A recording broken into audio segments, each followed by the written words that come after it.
हनुमंतलाल जी महाराज की भक्त और भगवान की।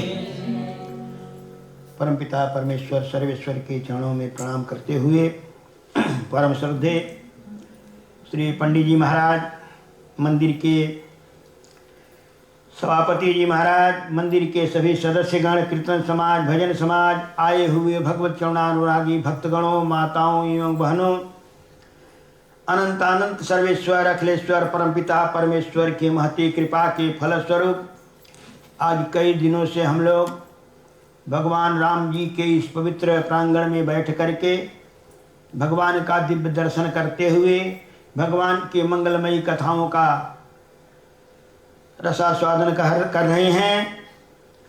ये प्रभु की असीम कृपा का ही फल है। पूर्व में कथा चल रही थी कि भगवान शंकर और सती का मिलन होता है। उसके बाद माता पार्वती जी का और भगवान शंकर का विवाह होता है। नारद जी महाराज पार्वती मैया को भगवान शिव की उपासना का उपदेश देते हैं कि किस प्रकार से उपासना करना है। पार्वती मैया अपने गुरु के द्वारा बताए हुए मंत्र का अनुष्ठान करती हैं। कछु दिन भोजन बारी बतासा, कछु दिन कीन कठिन उपवासा। कुछ दिन बारी माने जल पी करके तप करती हैं। उसके बाद बतासा हवा पी करके करती हैं। वो भी छोड़ देती हैं। बेल पाती मही परेउ सुखाने, 3 सहस्र संवत सोई खाने। बेल की पत्ता जो पेड़ से अपने आप सूख कर गिर जाता, उसको खा करके पार्वती मैया ने तपस्या किया। उनकी तपस्या से भगवान भोलेनाथ प्रसन्न होते हैं, उन्हें दर्शन देते हैं और कि आपकी मनोकामना पूर्ण हो। इस प्रकार से कह करके दर्शन दे करके भोलेनाथ समाधि में चले जाते हैं। भगवान प्रकट होते हैं और उनको भगवान भोलेनाथ जी को भगवान उनके इष्ट देव उन्हें कहते हैं कि महाराज अब आप जाकर के पार्वती जी को स्वीकार कीजिए।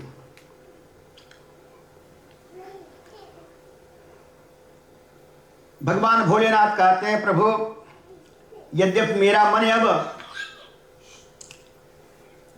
रम गया था वैराग्य में, यह वैरागी को उचित नहीं है कि फिर संसार में जाए। भगवान ने कहा लेकिन ममई इच्छा कह दीन दयाला, आपकी इच्छा तो नहीं है लेकिन मेरी इच्छा है कि आपका विवाह हो, क्योंकि आपके विवाह से संसार का कल्याण होगा। तो इस प्रकार से भगवान राम आदेश देते हैं और उनके आदेशानुसार भगवान भोलेनाथ वो देवता सब आते हैं, कामदेव को भेजते हैं, समाधि से जागते हैं इत्यादि। तो भगवान शंकर सप्तऋषियों को भेजते हैं पार्वती मैया की परीक्षा लेने के लिए कि जाकर के पता कीजिए सचमुच हमें ही चाह रहे हैं कुछ और चाह रही हैं। सप्तऋषि जाते हैं, जाकर के मैया से पूछते हैं कि ही अवराधौ का तुम चाहू, हम सन सत्य मरम की न कहू। का क्या किस लिए आराधना कर रही? बड़े बड़े धीर ज्ञानी मुनि लोग हुए। अस तप काहुन कीन भवानी, ऐसा तपस्या तक कोई नहीं किया। भय अनेक धीर मुनि ज्ञानी, लेकिन ऐसी तपस्या घनघोर नहीं की। के ही अवराधौ का तुम चाहू, हम सन सत्य मरम की न कहू। पार्वती मैया कहती हैं कि हमारे गुरुदेव नारद जी ने मुझे बताया और उनके बताने के अनुसार मैंने भगवान भोलेनाथ को पति के रूप में प्राप्त करने के लिए मैं तपस्या कर रही हूं। सप्तऋषियों ने कहा नारद के बचने पड़ गए तुम। अरे नारद सिख जी सुनहि नर नारी, अवश्य हो ही तज भवन भिखारी। नारद जी का जो सिख सुना वो अपने तो भिखारी है ही है, न घर का ठिकाना है न परिवार का ठिकाना है, दिन भर हमेशा घूमते ही रहता है बीड़ा लेकर के। तो नारद सिख जे सुनहि नर नारी, अवश्य हो ही तजी भवन भिखारी। दक्ष सुतन उपदेश नि जाई, तिन फिर भवन न देखा आई। ऐसा वह वैरागी है। पार्वती मैया ने कहा अब तो मैंने जन्म संभुहित हारा, मैंने अपना जिंदगी अब भगवान शंकर को सौंप दिया है। को अब करे विचारा, अब दूसरे के लिए मैं विचार नहीं कर सकती। और मेरे गुरुदेव नारद जी ने कहा है, और गुरु के वचनों में जिसे विश्वास नहीं है उसको कभी भी सिद्धि नहीं मिलेगी। ये पार्वती मैया कहती है, गुरु के वचन प्रतीति न जेहि, सपने हूँ सुगमन सुख सिद्धि तेहि। इसलिए मैं अपने गुरु के वचन का परित्याग नहीं करूंगी। बहुत सी संसार में स्त्रियां हैं, जाइए उनको आप अपना ज्ञान सुनाइए। तो इस प्रकार से पार्वती मैया का परीक्षा लेकर के जाकर के बताते हैं, और भगवान शंकर से उनका विवाह आदि सब होता है। और जब विवाह होने के बाद अब कैलाश पर बच रहे हैं भगवान भोलेनाथ और मैया पार्वती। भगवान भोलेनाथ मृगशाला पर बैठ कर के और भगवान का चिंतन कर रहे थे। माता पार्वती जाती हैं और जाकर के उनके चरणों में प्रणाम करती हैं। जाय शंभु पद बंदन कीना, जाकर के उनके चरणों में वंदना करते हैं। वाम भाग शिव आसन दीना, बाएं भाग में, क्योंकि बामंगी अब बना लिए हैं, विवाह करके उनको बामंगी बना लिया था। और जब उन्होंने सीता मैया का रूप धारण किया था सब सन्मुख आसन दिए थे, लेकिन अब बामांगी बाम भाग में आसन दिए और आपस में कुशल क्षेम होता है। पार्वती मैया देखती हैं कि भोलेनाथ इससे मेरे पर प्रसन्न है। तो भोलेनाथ को प्रसन्न देख करके माता भगवान भोलेनाथ से प्रार्थना करती है, कहती हैं कि प्रभु आप त्रिभुवन के गुरु हो, तुम त्रिभुवन गुरु वेद बखाना। त्रिभुवन का गुरु आज हमारे पास है और फिर मैं संशय से ग्रसित रहूं, ये ठीक नहीं। इसलिए महाराज मेरे मन में एक शंका है, थोड़ा सा संदेह है, पहले जैसा नहीं है, थोड़ा सा है। और अपनी दासी जान करके मुझे क्षमा कीजिएगा और मुझे बताइए। तो माता पार्वती भगवान भोलेनाथ से पूछती हैं कि प्रथम सुकारण कहु बखानी, निर्गुण ब्रह्म सगुण बपुधारी। मेरा एक प्रश्न है, और आप जैसे गुरु के पाने के बाद, आप जैसे स्वामी के त्रिकालदर्शी स्वामी के पाने के बाद भी मैं प्रश्नों में पड़ी रहूं, ये ठीक नहीं। इसलिए मेरा पहला प्रश्न है, अनेक प्रश्न करती हैं लेकिन पहला प्रश्न का यही है कि प्रथम सुकारण कहु बखानी, निर्गुण ब्रह्म सगुण बपुधारी। पुनि प्रभु कहु राम अवतारा। पहले तो बताइए वो जो निर्गुण निराकार है वो सगुण साकार क्यों होता है, किस कारण से होता है? और वह जब सगुण साकार होता है, राम के रूप में अवतार लेता है, तो कौन कौन सी लीलाएं करते हैं? इस प्रकार से अनेक प्रश्न करती हैं। पहला प्रश्न है प्रथम सुकारण कहु बखानी, निर्गुण ब्रह्म सगुण बपुधारी। जो निर्गुण निराकार है वो सगुण साकार क्यों बनता है? कहने का मतलब वो है अवतार क्यों लेता है? भगवान भोलेनाथ ने कहा देवी किस लिए लेता है, किस कारण से लेता है? एक कारण हो तो बताया जाए, अनेक कारण है। हरि अवतार हे तुझे ही होई, इदमिथ्यम कही जाई न सोई। यही सत्य है, ये गलत है, ऐसा नहीं कहा जा सकता। वो मिथ्या है और ये सत्य है। हरि अवतार हे तुझे ही हुई, भगवान का अवतार जिस हेतु से है वहां सही सही नहीं कहा जा सकता है, क्योंकि अनेक कारण जब इकट्ठा होते हैं तब एक कार्य होता है। जैसे देवता कहते हैं भगवान का अवतार हम देवताओं के लिए होता है। जब जब नाथ सुरन दुख पायो, नाना तनु धरी तुम ही नसायो। मीन कमठ सूकर नर हरि, बामन परशुराम बपुधरी। जब जब हम लोग देवताओं पर आपत्ति आई तब तब आप विविध रूप धारण करके और हमारे विपत्ति को दूर किया। ये देवता कहते हैं। और जो भक्त लोग हैं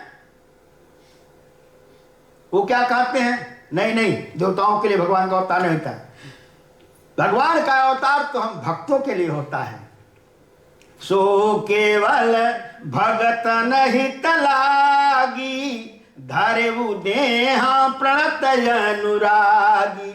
वह परम पिता परमेश्वर सर्वेश्वर अखिलेश्वर जो है अपने भक्तों के भक्ति के वशीभूत होकर के अपने चरणों के अनुरागी भक्तों को आनंद देने के लिए, सुख देने के लिए सो केवल भगतन हित लागी। सो केवल का भगतन हित लागी, धरे देह प्रणत अनुरागी। जब इस प्रकार से भक्तों ने कहा, माता पार्वती जी कहते हैं प्रभु ये देवता कहते हैं, ये भक्त कहते हैं, लेकिन आप क्या कहते हैं? आपका क्या विचार है? भोलेनाथ ने कहा देवी मेरे विचार से तो जब जब होई धर्म के हानि, बाढ़ी असुर अधमय अभिमानी। करही अनीति जाई नहीं बरनी, सीधहि विप्रधेनु सुर धरनी। तब तब धरि प्रभु विविध शरीरा, हरहि कृपा निधि सजन पीरा। जब जब धर्म की हानि होती है, अधर्मी बढ़ जाते हैं, अधर्म को बढ़ाने लगते हैं और धर्म का ह्रास होने लगता है। जब जब हुई धर्म की हानि, उसी को भगवान कृष्ण ने गीता में अर्जुन से बताया। यदा यदा ही धर्मस्य ग्लानिर्भवति भारत, अभ्युत्थानम धर्मस्य तदात्मानं सृजाम्यहम्। परित्राणाय साधूनां विनाशाय च दुष्कृतां, धर्म संस्थापनार्थाय संभवामि युगे युगे। हे अर्जुन, हमारा अवतार हर एक युग में होता है। किस लिए? अधर्मियों का संहार करने के लिए। असुर मारि थापहि सुरन, असुरों का संहार करने के लिए, साधु ब्राह्मणों का, देवताओं का उत्थान करने के लिए। क्योंकि ये करते क्या है असुर जो हैं? सीधहि विप्र धेनु सुर धरनी। ये पहला इनका अत्याचार यहीं से शुरू होता है।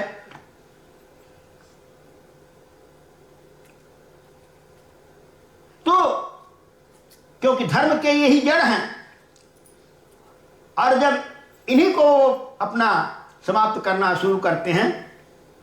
जब मुगलों का राज्य आया हमारे यहाँ भारत में, मुगलों का साम्राज्य हुआ, तो मुगलों ने देखा कि धर्म के जो स्तंभ हैं यही लोग हैं।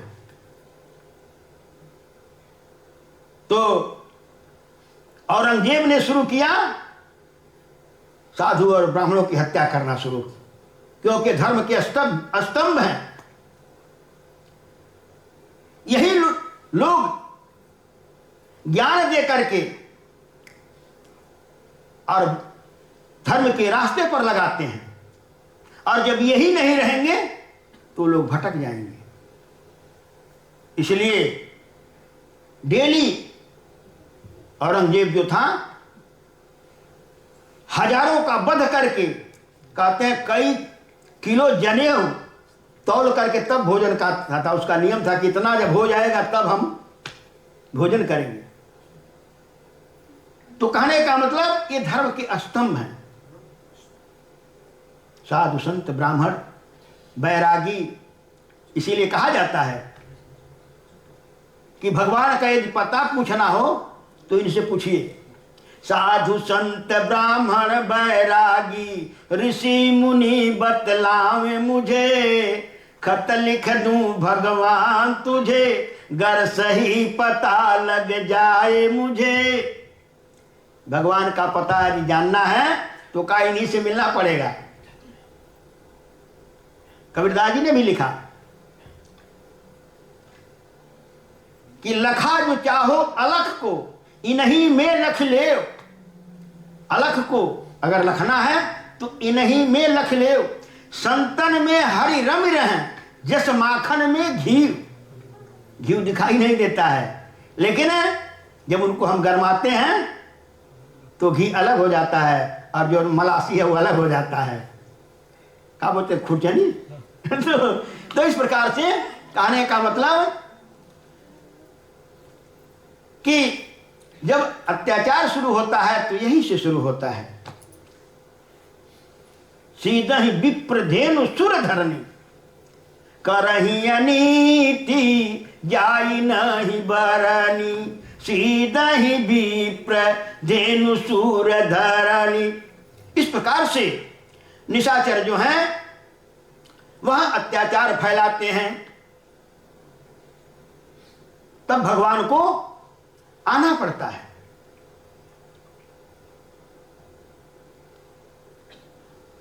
कहा निशाचर है कौन? पार्वती जी ने कहा प्रभु आपने कहा निशाचर, ये निशाचर कोई अलग होते हैं क्या? मनुष्यों से अलग कोई निशाचर होते हैं क्या जो कि इस प्रकार से करते हैं? कहा नहीं देवी, इसी में वो निशाचर हो जाते हैं, मानो ही दानव बन जाता है। कैसे, क्या उनका लक्षण है? तो बताते हैं लक्षण। मां नहीं मातु पिता नहीं देवा, साधु न सन करवा वही सेवा। जिनके यह आचरण भवानी, ते जानहु निशिचर सम प्राणी। वही प्राणी निशाचर है जो माता पिता की सेवा नहीं करता है, उनसे सेवा लेता है। मां नहीं मात पिता नहीं देवा, देवी देवताओं का आदर नहीं करता है। तो इस प्रकार से वही निशाचर है। तो इस प्रकार से भगवान भोलेनाथ ने कहा देवी आपने भगवान के विषय में पूछा है, धन्य धन्य गिरिराज कुमारी, आप धन्य हो। धन्य धन्य गिरिराज कुमारी, तुम समान नहीं को उपकारी। आपके मन में उसे संदेह है नहीं, केवल आप संसार के ऊपर उपकार करने के लिए इस प्रकार का संदेह कर रही हैं। आप धन्य हैं। पूछे रघुपति कथा प्रसंगा, सकल लोक जग पावनी गंगा। आप जो कथा भगवान राम की पूछी हैं वो सारे संसार को पवित्र करने के लिए कैसे हैं? गंगा के समान। सकल लोक जग पावनी गंगा। तो गंगा जो है वो शरीर को पवित्र करती हैं, और यह राम कथा रूपी गंगा जो है वो आत्मा को शुद्ध करता है, आत्मा को पवित्र कर देता है, मन को पवित्र कर देता है, और पवित्र करके भगवान के लायक बना देता है।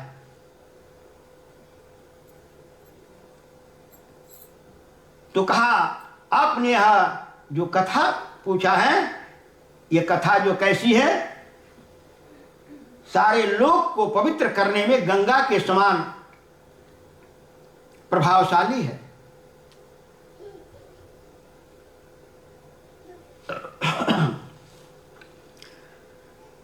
इतना ही नहीं, यह राम कथा है क्या? जो कथा आपने पूछा है राम जी के विषय में, राम कथा सुंदर करताली, संशय विहग उड़ाम निहारी। जो शंका पकड़ा हुआ है, संदेह, जो संदेह रूपी पक्षी को भगाने के लिए करताली के समान है। जैसे पक्षी बैठा, उसको उड़ाना है तो हम बजाते हैं तो भाग जाता, उड़ जाता है। का इसी प्रकार से राम कथा सुनने से जो शंका है उसका समाधान हो जाता है, संशय जो है वो समाप्त हो जाता है। ऐसी राम जी की कथा है, सारे व्यथा को दूर कर देती है। आप देखेंगे हनुमान जी राम कथा के ही माध्यम से सबका कल्याण करते हैं। अपने तो सुनते ही हैं और दूसरों को भी सुनाते हैं। रामचरित सुनबे कहाँ रसिया, राम लखन सीता मन बसिया। यदि हम भी चाहते हैं कि हमारे मन में सिया राम जी बसे, तो राम कथा के रसिया बनना पड़ेगा।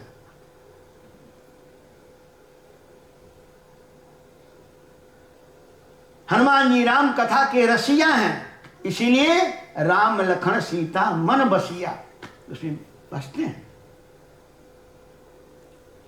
तो इस प्रकार से भोलेनाथ माता पार्वती को कहते हैं कि राम कथा सुंदर करतारी, संशय विहग उड़ाम निहारी।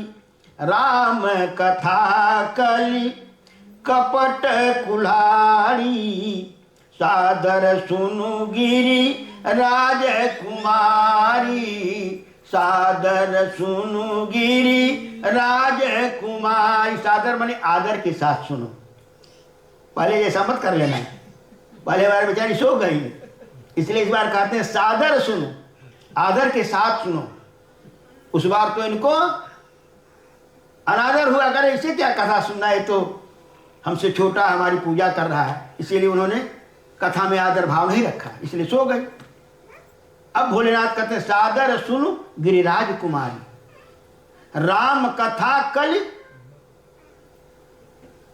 कलि विटप कुठारी। कली रूपी वृक्ष को, कली है क्या?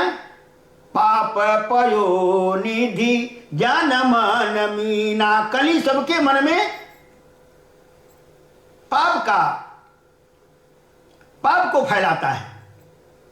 कहा उस पाप को समाप्त करने के लिए, कली के प्रभाव को समाप्त करने के लिए राम कथा जो है वह कुल्हाड़ी के समान है। जिससे कुल्हाड़ी होती है ना, टांगी या जो भी आप लोग बोलते हैं, जिससे पेड़ को काटा जाता है।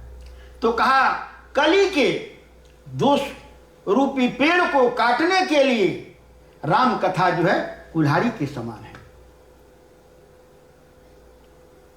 तो ऐसी कथा देवी तुमने पूछा है। धन्य धन्य गिरिराज कुमारी, आप धन्य हो, आप धन्य हो।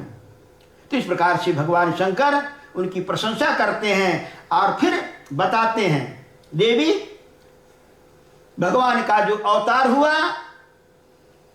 भगवान राम का, इसके अनेक कारण हैं।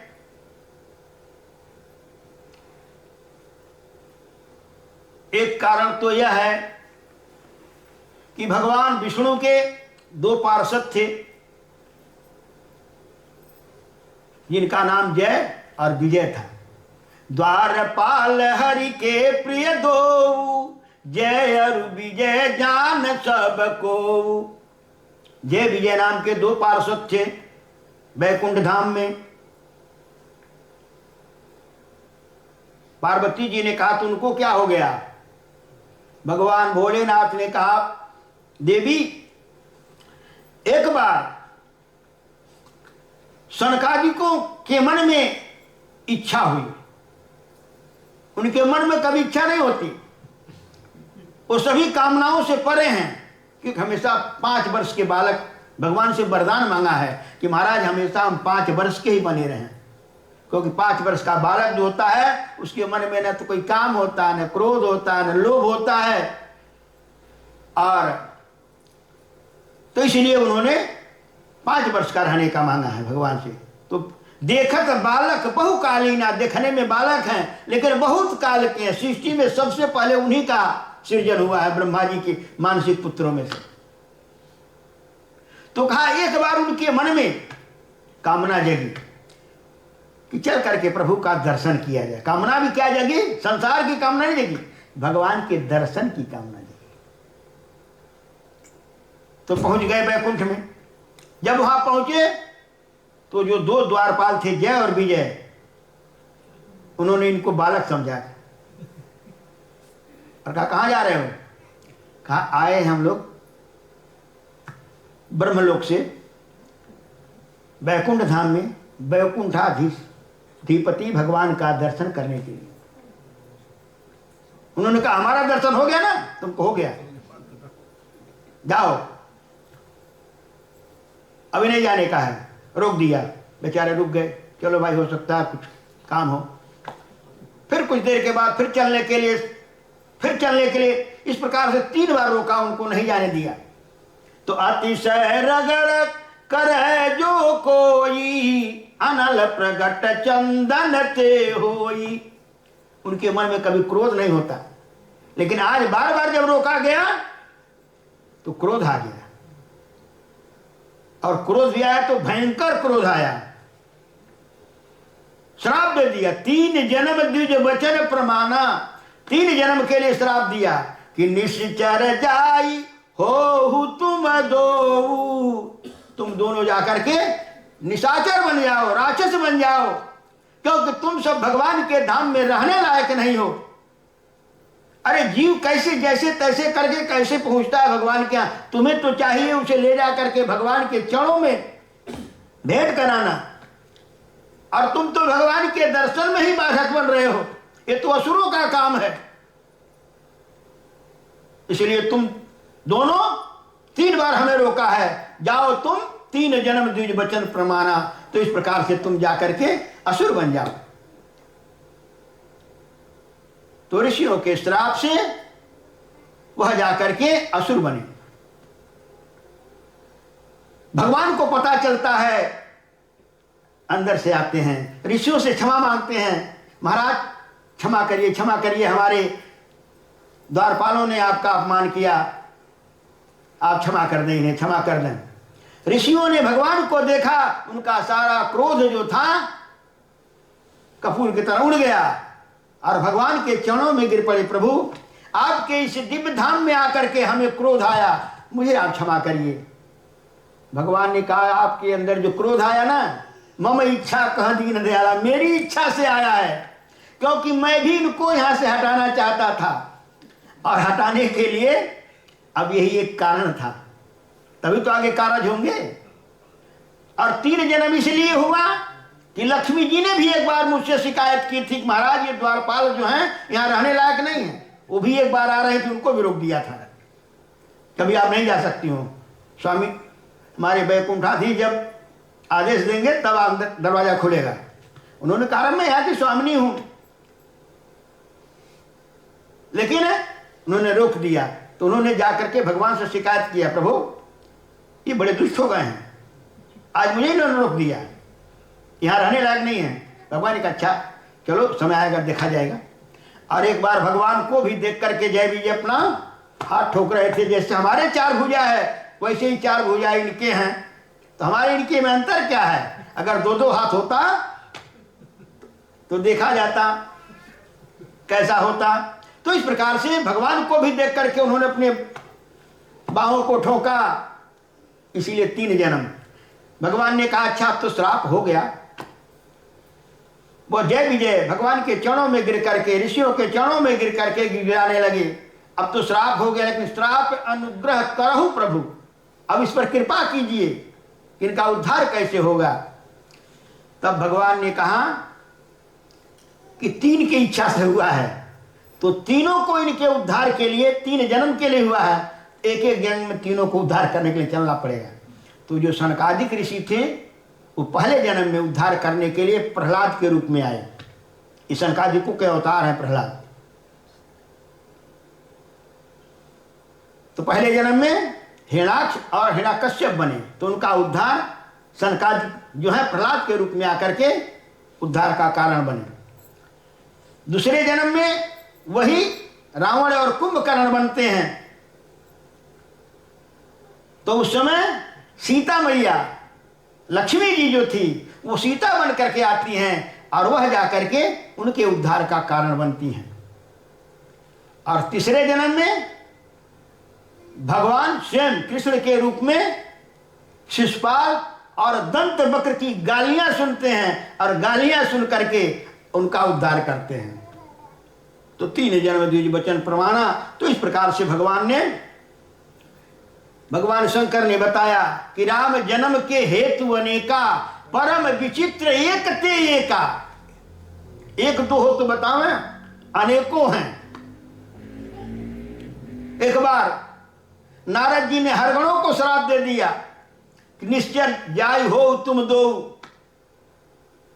भगवान शंकर के गणों को नारद जी ने श्राप दे दिया, जिसके कारण से वो रावण और कुंभकर्ण बने। उनके उद्धार के लिए भगवान को आना पड़ा। एक जन्म में जालंधर जो था उसकी पत्नी वृंदा जो सती थी, परम सती असुराधिप नारी परम सती थी, जिसके कारण भोलेनाथ उसका वध नहीं कर सकते थे। तो उसके अत्याचार को समाप्त करने के लिए भगवान ने वृंदा के ध्यान को भटकाया, जिसके कारण वो मारा गया। वृंदा को जब पता चला तो उसने भगवान को श्राप दे दिया। तो इसी प्रकार से एक जन्म में ये हुआ। एक जन्म में प्रताप भानु नाम का राजा बड़ा धर्मात्मा था और अरिमर्दन नाम का उसका मंत्री था। उस राजा के मन में लोभ आ गया और लोभ के कारण वो मारा गया। उसका एक शत्रु था जिसे उसने युद्ध में परास्त किया था। वो बात अपना जान लेकर के भाग गया, जंगल में जाकर साधु बन गया। और यह शिकार खेलते हुए जब जंगल में जाता है, भेंट होता है, वो तो कपटी मुनि बन गया। तो पहचान लेता, लेकिन ये पहचान नहीं पाए और जाकर के साधु जानकर प्रणाम करते हैं और फिर इनको अपना वो लोभ देता है, यदि आप यज्ञ करो तो मैं ऐसा यज्ञ करा दूंगा कि सभी लोग आपके बस में हो जाएंगे और आप अजर अमर हो जाओगे। कहा ठीक है। तो उसने कहा जाओ ब्राह्मणों को निमंत्रण देना, साधु ब्राह्मणों को, और मैं आऊंगा। मुझे लेकिन किसी को पता नहीं चलना चाहिए, मैं तुम्हारे गुरु के रूप में आऊंगा। तो इस प्रकार से वहां वह कपटी आता है और आकर के माया में तय की न रसोई, माया में भोजन बनाता है। देखने में चावल दाल इस प्रकार से था, लेकिन वो सब था क्या? भूसुर मासु, मांस आदि का सब। देखने में चावल जैसे था, माया में की ना था ना, तो देखने में लगता चावल है, तस्मई है, सब्जी है, पूड़ी है, इस प्रकार से दिखाई दे रहा था, लेकिन माया में सब था। जब सभी ब्राह्मण बैठ करके खाने लगे, खाने के लिए जब तैयार होते हैं तो आकाशवाणी होती है कि विप्रवृंद उठी उठी गृह जाहू, है बड़ी हानि अन्य जनि खाऊ। यह अन्न नहीं है, भयउ रसोई भूसुर मासु, सब द्विज उठे मानि विश्वासु। सारे ब्राह्मण संत लोग उठ करके खड़े हो गए और उनको क्रोध आ गया। यदि आकाशवाणी नहीं बताई होती तब तो हमारा धर्म, हमारा तपस्या सब नष्ट हो गया होता। इस प्रकार से राजा को श्राप दिया कि जाओ तुम निशाचर हो जाओ, तुमने हमें नष्ट करना चाहे, तुम खुद ही नष्ट हो जाओ। तो इस प्रकार से प्रताप भानु और अरिमर्दन रावण और कुंभकर्ण बनते हैं। तो इस प्रकार से बता रहे हैं यहां भोलेनाथ कि जब रावण और कुंभकर्ण के रूप में अवतरित हुए, ये सब जब प्रकट हुए तो अत्याचार शुरू किया। रावण का इतना अत्याचार फैला कि धर्म सुनिए नहीं काना, कान से भी धर्म कर्म नहीं सुनाई देता था, ऐसा इसने अत्याचार फैलाया। बहुविधि त्रासई देश निकासई जो कह वेद पुराना। कहीं वेद पुराण की कथा होती तो रावण सुन लेता, कथा हो रही है तो आपुनी मुट्ठी धावे रहे न पावई, धरि सब घालई खीसा, असभ्रष्ट अचारा भाषण सारा, धर्म सुनिए नहीं काना, बहुविधि त्रासई देश निकासई जो कह वेद पुराना। ऐसा अत्याचार फैलाया कि कहीं भी न तो तप होता, न यज्ञ होता, न कथा कीर्तन होता, परहित में रत हो गया, परहित दूसरे की सताने में, जबकि परहित करना चाहिए। लेकिन इसने परहित तपस्या का फल होता है कि उससे हम संसार का भला करें। शास्त्रों में तपस्या के लिए दो को वर्णन किया गया, एक ब्राह्मण को, एक ठाकुर को, राजपूत को, क्षत्रिय को। कहा दो तपस्या के अधिकारी हैं और भक्ति के लिए सभी अधिकारी हैं। तपस्या के लिए दो बताया। तपस्या क्या? काया कलेशो तपः, शरीर को कष्ट दे करके तपस्या करना होता है। तो कहा ब्राह्मण तपस्या करके क्या करेगा? उस तपस्या का फल अपने यूज करेगा, तब तो राक्षस बन जाएगा। उस तपस्या का फल सारे संसार में के कल्याण के लिए लगावे। वेद पढ़े, वेद पढ़ावे, सबको ज्ञान दे। इस प्रकार से तपस्या का, क्षत्रिय तपस्या करके बल प्राप्त करे, अस्त्र शस्त्र प्राप्त करे, तो उससे समाज की रक्षा करे, समाज की भलाई करे, जीव मात्र के कल्याण के लिए करे, न कि उसे अपने भोगों में लगावे। रावण ने तपस्या किया लेकिन उससे समाज की भलाई कुछ नहीं किया। क्या किया? अपने भोगों में सब लगाया। सारे तप का जो फल था वो खाली लोगों को सताने में लगाया। यही विधि होई धर्म निर्मूला, सो सब करहि वेद प्रतिकूला। जैसे धर्म समाप्त हो जाए, निर्मूल हो जाए, बिना कहीं धर्म का चर्चा ही न रहे, वेद के प्रतिकूल सारा कर्म करने लगा, इसीलिए उसको राक्षस कहा गया। नहीं तो रावण जैसा कोई विद्वान नहीं, साधारण आदमी से नहीं पढ़ता था, ब्रह्मा जी से वेद पढ़ता है। वेद पढ़े विधि शंभु सभीत पूजावन, रावण सो नित्यावन। ब्रह्मा जी से वेद पढ़ता है, ब्रह्मा जी का के द्वारा वेद अध्ययन किया है, और पूजा भगवान शंकर का किया है। सिर को काट काट करके चढ़ा दिया। रावण जैसा कोई धनवान नहीं, रावण जैसा कोई बलवान नहीं, रावण जैसा कोई कुलवान नहीं, रावण जैसा कोई विद्वान नहीं। ऐसा सब कुछ होने के बाद तपस्या भी उसके जैसा कोई नहीं, तपस्वी नहीं, लेकिन सब करके उसने गड़बड़ कर दिया। उस सारे तपस्या का फल लोगों को सताने में लगाने लगा।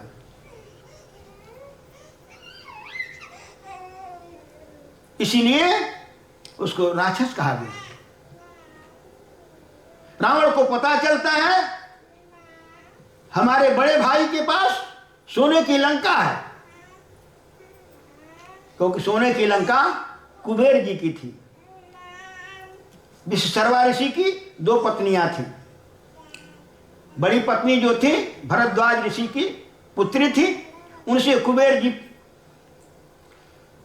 का जन्म हुआ था। कुबेर ने बड़ी घनघोर तपस्या की, ब्रह्मा जी प्रसन्न होकर के उन्हें पुष्पक विमान दे दिया था, और देवताओं का कोषाध्यक्ष बना दिया, खजांची बना दिया उत्तर दिशा का, अलकापुरी उनके लिए। तो इस प्रकार से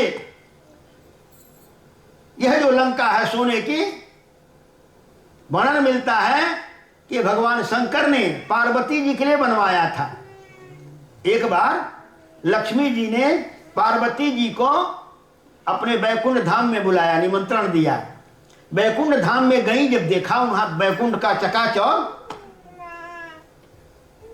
तो पार्वती मैया को हुआ कि हमारे भोलेनाथ हमें पहाड़ों में मार डाल रहे हैं। लौट करके आती भोलेनाथ से कहती, महाराज मेरे लिए भी कुछ आप करिए, मैंने आज देखा लक्ष्मी जी का ऐश्वर्य, मेरे लिए भी आप कुछ इस प्रकार से बनाइए। भगवान शंकर ने कहा, क्या चाहती हूँ? कहा, मैं चाहती हूँ मेरा सब सोने का बने, घर, पूरा घर से सोने का। भगवान ने कहा ठीक है। विश्वकर्मा का आह्वान किया, विश्वकर्मा को आदेश दिया और विश्वकर्मा जी ने सोने का लंका बनाया और कहा ऐसा बनाना कि चारों ओर से समुद्र की खाई हो। तो इस प्रकार से लंका बनी। अब जब बन गया तो उसका उद्घाटन भी होना चाहिए ना, गृह प्रवेश होना चाहिए। तो गृह प्रवेश के लिए जो थे वो पुलस ऋषि के पुत्र बड़े तपस्वी थे, बड़े तेजस्वी थे, विश्वशर्मा ऋषि, उनको बुलाया गया। और पार्वती मैया ने कहा कि पंडित जी अकेले मत आना, अपने पंडितानी को भी साथ लाना, दोनों आना, हमारा घर भोज है। तो दोनों पहुंचे। अब जब पूजा पाठ सब हो गया तो अब दक्षिणा की बात आई। पार्वती जी ने कहा, आपने हमारा बड़ा सुंदर ढंग से गृह प्रवेश करवा दिया, अब बताइए दक्षिणा में हम क्या आपको दें? उन्होंने कहा, मैया जो आपकी इच्छा हो दे दो। तब धीरे से बगल में उनकी पत्नी जो थी, उन्होंने कहा, महाराज ऐसा मौका बार बार नहीं मिलेगा, और देने वाला खुद कह रहा देने के लिए, तो ऐसा करिए कि सोने का लंका ही मांग लीजिए। उन्होंने कहा, देवी हम तपस्या आदमी क्या करेंगे, हम तो वन में अपनी कुटिया में तपस्या करेंगे। उन्हें कहा, आपको ले जाकर मुझे चाहिए, और नहीं करोगे तो कल से भोजन नहीं दूंगी। अब बेचारे क्या करें, पंडित जी अब चक्कर में पड़ गए। उन्होंने कहा, अच्छा ठीक है, तो मैं जो मांगूंगा मिलेगा। मैया ने कहा, ये भोलेनाथ का दरबार है, वो अवघड़दानी है, जो भी मांगोगे वो। उन्होंने कहा, फिर आप वचन देती हो? कहा, हम फिर वचन देती हैं। तब उन्होंने कहा, देवी अगर देना ही है तो मुझे यह सोने का लंका दक्षिणा में दे दो। संकल्प करा लिया और ले लिया। भगवान भोलेनाथ कहा, देवी हमने कहा ना तुमको कि हम लोगों के लिए वही ठीक है, देखो इतना सुंदर बनाया गया, वो भी चला गया। तब उन्होंने क्या किया, उसको कुबेर को, अपने पत्नी को और कुबेर जी को दे दिया। तो हाँ, दक्ष अपने, अरे जो यक्षराज, यक्षों के राजा हैं गंधर्व, तो वो अपना रहते थे कुबेर जी अपनी माता के साथ। इधर बाद में जब माल्यवानी की पुत्री कैकसी से रावण, कुंभकर्ण, विभीषण आदि पैदा होते हैं उन्हीं ऋषि के द्वारा, तब माल्यवान उकसाता है कि देखो ये सोने की लंका तुम्हारे पिताजी की है, तुम्हारा अकेले बड़े भाई उसका भोग कर रहा है, इसलिए तुम उस पर चढ़ाई करो, छीन लो। एक बार कुबेर पर धावा बोल दिया और लंका भी छीन लिया। और कुबेर बेचारे, कुबेर अपना जान लेकर भाग गए, क्योंकि रावण के सामने उसको वरदान था कि वह मरेगा नहीं, तो उसने वरदान मांगा था, हम कहूं कि मर ही न मारे। इसलिए बेचारे कुबेर जी युद्ध करके थक गए, देखे कि इससे हम पेश नहीं पाएंगे, तो उन्होंने अपने इच्छों को लेकर के लंका छोड़ दिया और जाकर के कैलाश के आगे अलकापुरी बसाया, अलकापुरी नगरी बसाए और वहां रहने लगे, अपने विमान में बैठ करके चले गए। बाद में माल्यवीन ने बताया, अरे लंका तो मिल गई, लेकिन वो जो विमान था वो तो लेकर के चला गया। तब रावण ने क्या किया, अलकापुरी पर भी चढ़ाई किया और वहां पुष्प विमान जीत ले आवा, वो भी छीन लिया। तो ऐसा दुष्ट था कि अपने भाई को भी नहीं छोड़ा। तो इस प्रकार से रावण का अत्याचार फैलने लगा, चारों ओर हाहाकार होने लगा, पृथ्वी घबरा गई रावण के अत्याचार से। गौ का रूप धारण करती हैं, ऋषि मुनियों के पास, देवताओं के पास जाकर के और अपना करुण कर्म सुनाती हैं कि गिरि सर सिंधु भार नहीं मोही, जस मोही गरुए कपर द्रोही। कि मेरे ऊपर सारे जीव जंतु, नदी नाले, पेड़ पौधे सब हैं, लेकिन मुझे भारी नहीं लगता। फिर भारी क्या लगता है, पर द्रोही, दूसरे से जो द्रोह करता है वह मुझसे, वह पापी मुझसे सबसे भारी लगता है। और रावण जो है इसमें परद्रोह में रत है। धर्म कर्म नष्ट होता जा रहा है और ऐसा ही रहा, नहीं बचाया गया तो मैं रसातल को चली जाऊंगी। तब ब्रह्मा जी समझाते हैं, देवी तुम दुखी मत हो, जाकर तय दासी सोय विनाशी, हमरे उतोर सहाई। हमारी भी वही रक्षा करेंगे, क्योंकि देवी मैंने रावण के तपस्या से प्रसन्न होकर के मैंने अपना सर्वस्व दे दिया हूं। मैं भी तो उससे त्रसित हूं। मुझे उसने ड्यूटी लगा रखा है कि रोज लंका में वेद पढ़ाने आया करिए, तो मुझे भी उसके भय के नाते वेद पढ़ाने लंका रोज जाना पड़ता है।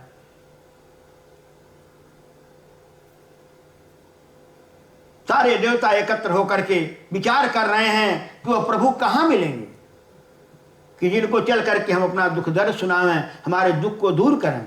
बैठे सुर सब करहि विचारा, कह पाई प्रभु करिय पुकारा। प्रभु कहाँ मिलेंगे? कोई कहता भगवान तो बैकुंठ में रहते हैं, पूरा बैकुंठ जान कह को। कोई कहता बैकुंठ चला जाए, भगवान बैकुंठ में मिलेंगे।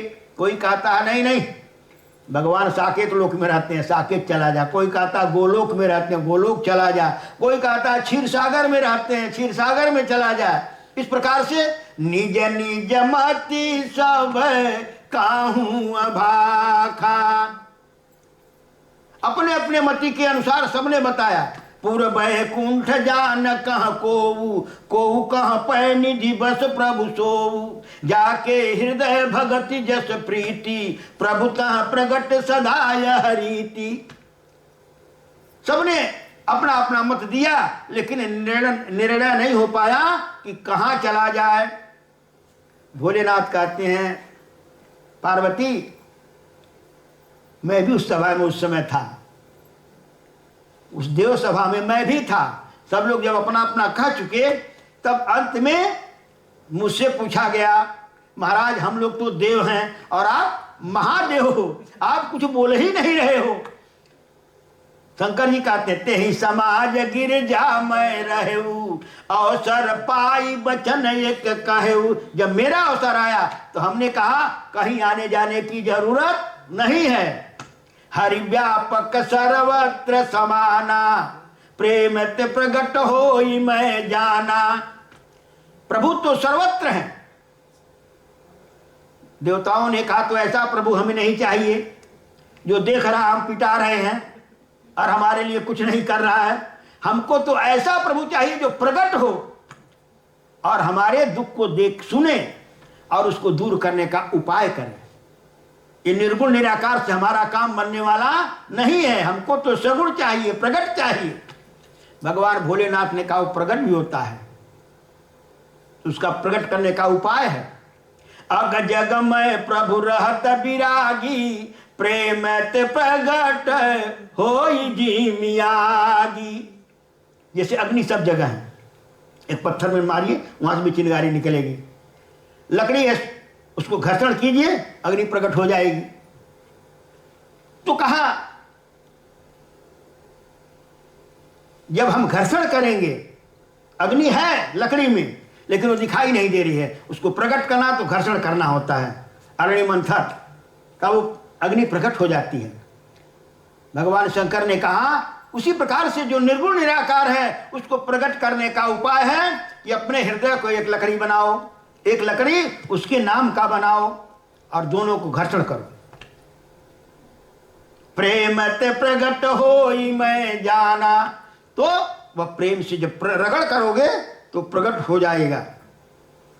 जब इस प्रकार से भोलेनाथ जी ने कहा तब सारे देवता एकत्र होकर के एक स्वर में और प्रभु को पुकारा, जय जय सुर नायक जन सुखदायक प्रणत पाल भगवंता, गोदिज हितकारी जय असुरारे सिंधु सुता प्रिय कंता, पालन सुर धरणी अद्भुत करणी मरम न जानई कोई, जो सहज कृपाला दीन दयाला करहूं अनुग्रह सोई। इसलिए हे प्रभु आप परम दयालु हो, परम कृपालु हो, हम लोगों के ऊपर अनुग्रह करो, कृपा करो।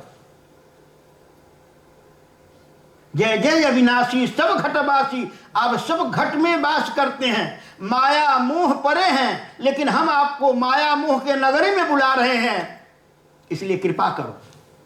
जब एक स्वर से सबने पुकारा तब भगवान आकाशवाणी करते हैं कि निरभय हो देव समुदायी, देवताओं तुम सब निर्भय हो जाओ।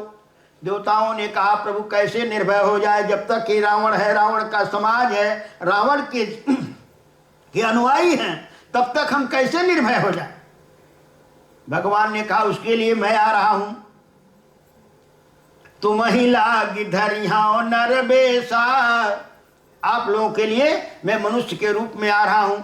तुम ही लागी धरिया नर बेसा, हरिया सकल भूमि गरुआई, निर्भय हो देव समुदायी। देवताओं तुम सब निर्भय हो जाओ। देवताओं ने कहा महाराज आप मनुष्य के रूप में आने, कौन भाग्यशाली है, किसके घर आ रहे हैं, वो कौन पुण्यात्मा है जिसका घर पवित्र करने के लिए आप स्वयं आ रहे हो। तब भगवान ने आकाशवाणी के द्वारा बताया, कश्यप यदिति महातप कीना, तिन कह मैं पूरब बर दीन्हा, ते दशरथ कौशल्या रूपा, तिनके गृह अवतरिहा उजाई, रघुकुल तिलक सो चारी भाई। इस प्रकार से भगवान ने आश्वासन दिया कि 4 रूप में प्रकट होंगे, क्योंकि उन्होंने पिछले जन्म में हमारी तपस्या की है और वरदान मांगा है कि चाहूं तुम ही समान प्रभु सन कवन दुरा, तो मेरे समान तो दूसरा है नहीं। इसलिए मैंने उनको वरदान दिया था कि आप सरिस खोजो कह जाई, निपतो तनय होब मैं आई, इसलिए मैं उनके गृह अवतार लूंगा, हरिया सकल भूमि गरुआई। तो इस प्रकार से भगवान ने आश्वासन दिया और फिर दशरथ और कौशल्या जी महाराज उनके घर भगवान का प्रादुर्भाव हुआ। पहले तो दशरथ जी महाराज के कोई संतान नहीं था, बेचारे 60 वर्ष का उम्र हो गया था। शास्त्रों में 60,000 वर्ष बताया है, लेकिन आज की भाषा में कहना 60 वर्ष मान लीजिए कि बुढ़ापा आ गया है, दूसरापन भी निकल गया, तीसरापन चालू हो गया है और कोई संतान नहीं है। कथाएं तो बहुत हैं, लेकिन उनको दुख होता है कि आज हमारे कुल में कोई ऐसा नहीं है जो आगे चल करके हमारे कुल को ले चलेगा। एक बार भूपति मन माही, भई गलानी मोरे सुतनाही, गुरु गृह गयम तुरत महिपाला, माथ नाई कर विनय विशाला, निज दुख सुख सब गुरु ही सुनायो। अपना सारा दुख सुख सुनाया, गुरुदेव कृपा करें, मेरा कुल मेरे साथ ही लगता है समाप्त हो जाएगा। तब वशिष्ठ निर्पहि समझावा, धरहु धीर होई है सुत चारी, त्रिभुवन विजित भगत भयहारी। आप एक पुत्र कह रहे हो, तुम्हारे 4 पुत्र होने वाले हैं। धरहु धीर होई है सुत चारी, ऐसा गुरुदेव ने आशीर्वाद दिया। और आशीर्वाद नहीं दिया, उस आशीर्वाद को पूर्ण करने के लिए श्रृंगी ऋषि वशिष्ठ बुलावा, पुत्र काम शुभ यज्ञ करावा। श्रृंग ऋषि को बुला करके और पुत्रेष्टि यज्ञ करवाते हैं। अग्नि भगत सहित मुनि आहुति दीनी, प्रगटे अग्नि चरु कर लीने। अग्निदेव प्रकट होते हैं, एक चरु मन खीर लेकर के और राजा को देते हैं, इसको ले जाओ अपने रानियों को यथाभाग दे देना। तो इस प्रकार से ले जा करके दशरथ जी महाराज रानियों को 3 भाग बना करके देते हैं। तो जब 3 भाग दे देते हैं, होता क्या है, सुमित्रा माता के हाथ का जो खीर था, एक पक्षी आया चील, और वो लेकर के उड़ गया, वो दोना लेकर के उड़ गया। क्योंकि उधर भी कोई तपस्या कर रहा है संतान के लिए। अंजना माता भगवान शंकर की तपस्या कर रही थी पुत्र प्राप्ति के लिए, तो चील लेकर के उड़ गया। और चील बताते भगवान शंकर ही चील बन करके आए और लेकर के उड़ गए, और ले जा करके अंजना जी आंचल फैलाकर तपस्या कर रही थी मुझे संतान के लिए, तो उसमें गिरा देते हैं। इसलिए शंकर जी के द्वारा गया, इसलिए शंकर स्वयं कहीं सुहन कहा जाता है। और पवन देव को आदेश दिया कि तुम ले जाकर उनकी आंचल में ही गिराना, इधर उधर न जा। तो पवन देवता के मदद से उनकी आंचल में गया, इसलिए पवन पुत्र भी कहा जाता है। तो अब इधर जब सुमित्रा माता को नहीं मिला तो बेचारी रोने लगी कि हमको तब कुछ नहीं होगा। कौशल्या और कैकेयी ने कहा बहन रो मत, हम तुमको अपने में से आधा आधा देते हैं। तो उन्होंने आधा आधा दिया, तो उन लोगों को एक एक हुआ, इनको डबल हो गया। तो जिसका जिस भाग का था उसी के पुत्र के, कौशल्या माता के भाग का जो दिया गया था उससे लक्ष्मण पैदा हुए, और कैकेयी माता ने अपने भाग से जो दिया था उससे शत्रुघ्न पैदा हुए। तो 4 हुए, उनको 2 हुए और उनको 1-1, और जो जिनके अंश के थे उधर ही उनके साथ लगे। तो इस प्रकार से भगवान का अवतार होता है। और भगवान फिर आगे जो लीलाएं होंगी वो कल कहा जाएगा। बोलिए सियावर रामचंद्र भगवान की। श्री राम जय राम जय जय राम, श्री राम जय राम जय जय राम, श्री राम जय राम जय जय राम, श्री राम जय राम जय जय राम। बोल सियावर रामचंद्र भगवान की, श्री हनुमान जी महाराज की, सब संत भगवान की जय जय। सीताराम हर हर महा